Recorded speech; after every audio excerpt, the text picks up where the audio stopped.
Waktunya seru-seruan ngerjain soal SNBT.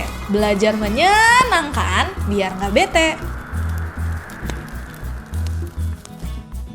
Halo teman bertapa, bertemu lagi dengan Kak Sarah. Kali ini Kak Sarah akan bahas tentang simulasi SNBT 2023. Oke, kali ini Kak Sarah akan bahas tentang literasi bahasa Indonesia nih.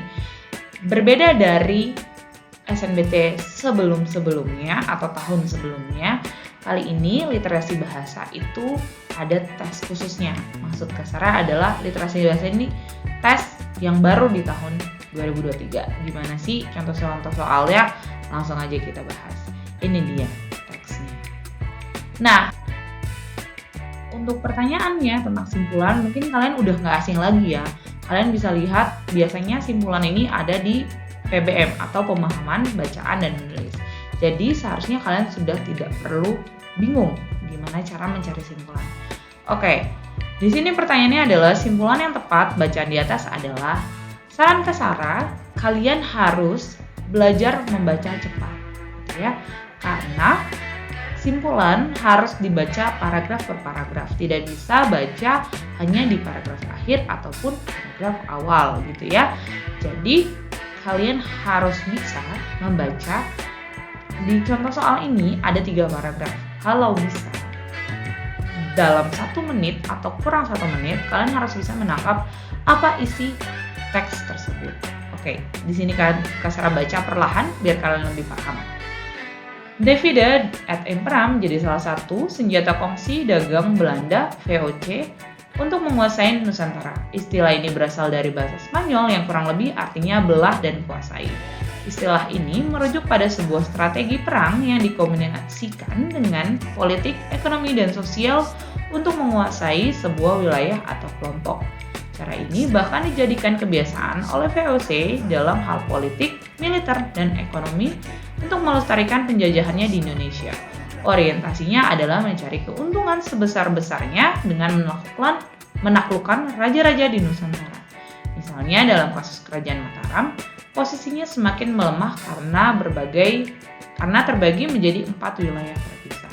Oke, ini paragraf 1 membicarakan tentang apa itu divide et impera. Meskipun di akhirnya diberitahukan contohnya. Lalu paragraf kedua, dalam konteks lain, divide et impera juga berarti mencegah kelompok-kelompok kecil untuk bersatu menjadi sebuah kelompok besar yang lebih kuat. Kondisi ini terasa sekali ketika kita di era pandemi COVID-19.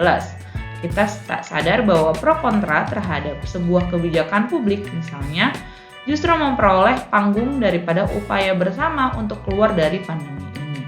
Kondisi di masyarakat saat itu seperti terkena politik pecah belah dan kuasai. Ego, siapa kami lebih mengemuka dibandingkan inilah kita.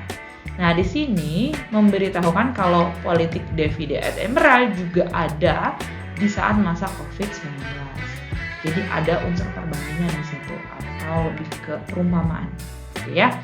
Lalu di paragraf terakhir, media sosial menjadi ajang untuk mengaduk-aduk jejak digital masa kelam. Lantas, langkah yang sudah dimulai ke depan kembali mundur. Upaya untuk membentuk imunitas komunal pun memperoleh hambatan justru di pusat kasus.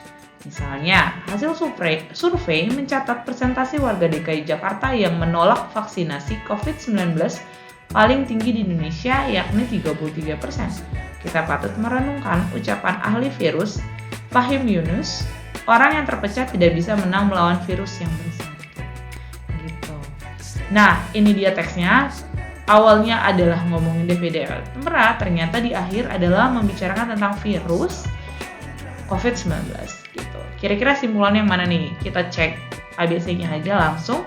Yang A, pemerintah Belanda dapat menguasai seluruh wilayah Nusantara dalam waktu yang lama karena menerapkan strategi divide et impera. Di sini benar, tapi inti teksnya bukan. Di paragraf 1 ya, tapi inti teksnya bukan. Jadi kita skip untuk yang A. Yang B, Kerajaan Mataram terbagi menjadi 4 wilayah terpisah karena adanya perbuatan wilayah dan perpecahan para pemimpinnya. Ini benar, ada di paragraf 1 saja. Oke? Tapi bukan simpulannya. Sedangkan simpulan harus di semua paragraf. Menyatukan semua paragraf. Yang C, strategi Atimpera berupaya mencegah kelompok-kelompok kecil bersatu menjadi sebuah kelompok besar yang lebih kuat. Ini benar, ini ada di paragraf 2, tapi bukan itu intinya atau simpulannya, jadi C juga salah. Yang D, kesepahaman dan kebersamaan semua pihak merupakan faktor penting dalam upaya menghadapi dan menyelesaikan permasalahan. Ini bisa jadi karena ini membicarakan tentang belah dan kuasai gitu ya, tentang Davide Atimpera baik di pada masa VOC atau pada masa COVID-19. Ini kita skip dulu, kita simpan dulu. Yang E, media sosial dapat menjadi sarana mengekspresikan pro dan kontra dalam menyikapi kebijakan publik untuk menghadapi masalah. Di sini tidak membicarakan tentang media sosial gitu ya. Jadi jawaban yang tepat adalah yang D. Gimana teman-teman? Mudah bukan? Untuk pembahasan soal lainnya, silakan kunjungi di channel YouTube Teman Bertapa.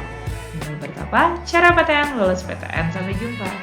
Buat yang lagi cari bimbel Seleksi nasional berdasarkan tes atau SNBT 2023, Ke Bimbel Bertapa aja, tingkat kelulusan hingga 100% tiap tahunnya. Daftar, kuota terbatas.